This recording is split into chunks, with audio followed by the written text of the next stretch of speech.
It was indeed an honor, a great honor indeed, to blow the Kudu horn, to announce the opening of the markets, and most importantly, the start of this 6th Nkonki's Annual Audit Committee Conference. I'm honored to present the PIC here, the biggest investor on the JSE. My second message is what gets implemented, measured, and reported on will contribute towards a better life for South Africans. We count on you, Audit Committee, the committee of substance, to make sustainability a company strategy and not just compliance. I wish you a productive annual conference. Thank you very much. We're very excited to host Nkonki today. This is our second time that we'll be hosting Nkonki for the Audit Committee Conference. And it's really important for us, as you can imagine, as the JSE, to be hosting a conference of this nature here. So thank you for choosing us. Honored guests, members of audit committees, and ladies and gentlemen, welcome to the 6th Annual Audit Committee Conference on Listed Companies, hosted, of course, by Nkonki. My name is Andile Khumalo. I will be your host for the rest of the day. Please put your hands together for Dr. Derek Yah, Mr. Siki KG, Dr. Yondela Ndema, Dr. Len Kona, and Mr. Bernard Agulas. Good morning, ladies and gentlemen.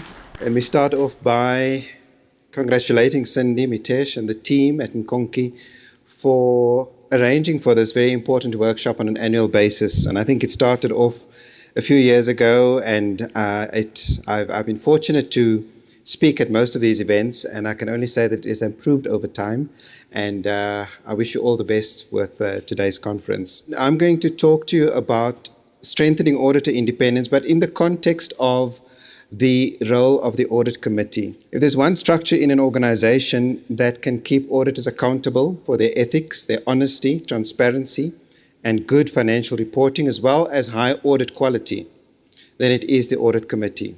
So the importance of this workshop today or conference today is not just to learn about what Audit Committees should be doing, but again to stress from our side the importance of audit committees. A well-known quote that many of you may have heard by William Cameron almost 50 years ago, who said that not everything that counts can be counted, and not everything that is counted counts. Well, my speech is very simple. It's about health counting.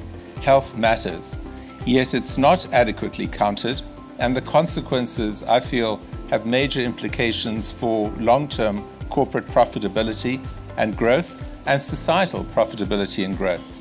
Ladies and gentlemen, I'm delighted to be here, and I'd like to congratulate Nkonki on your achievements, on being appointed the Joint Auditor of Telkom, as well as for hosting the 6th Annual Audit Committee Conference. My challenge this morning, ladies and gentlemen, is to address you in the sense that if there are turbulent times, what should an audit committee be doing, and how should you, as an audit committee member, participate? I have a very simple philosophy.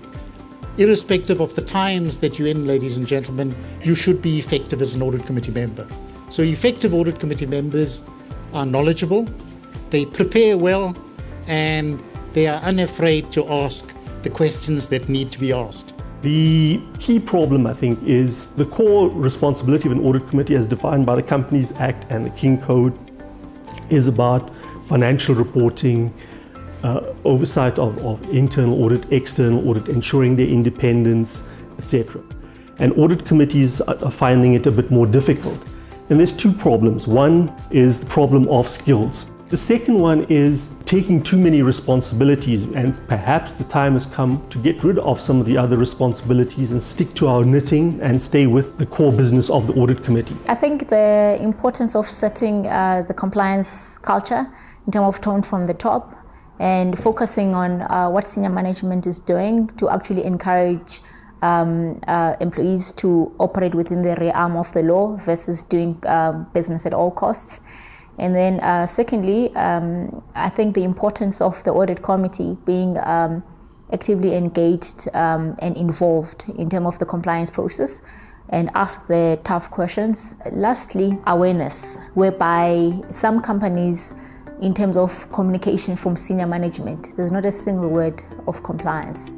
To discuss various issues facing audit committees in these times, how best to approach these, let me call onto the stage First of all, Babalwa Ngonyama. Joining Babalwa is Linda De Beer.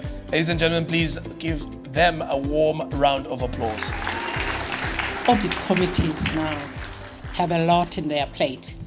So it's quite important that we become structured in the manner in which we do things. There should be a clear focus, and you must understand the trends as an organization. And one of the key trends now is cybersecurity. It's a problem that is facing any organization. And unfortunately, most of us are not ready to tackle that problem. We're going to be dissecting the issue of creation of a robust economy and achieving and staying on a positive country rating. Let me then introduce you to our panels. First up, let me introduce you to a fearless and very outspoken economist, Dr. Raj Abedian, Gardner Rusike, and finally the third member of the panel, Mr. Mbongeni Bebe. So this is pretty much the situation we find ourselves in it. We knew that we were lying to ourselves. We assumed that nobody would really take it seriously. How in the age of instantaneous information, digital age, we thought we could get away with it. It really defies logic. And so I think, be as it may, we ended up a situation where labor unions lied knowingly, political groupings lied knowingly, women grouping lied, youth lied, business lied, and business kept quiet if it didn't lie.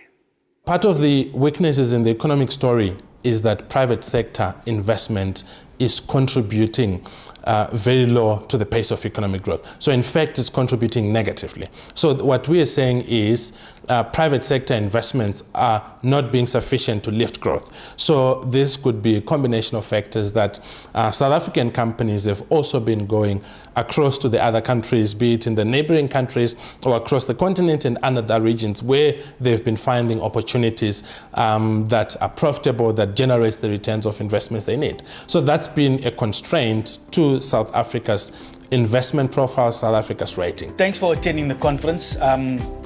As the questions were raised, I actually raised some of that myself. I'm hoping this conference was quite impactful to you.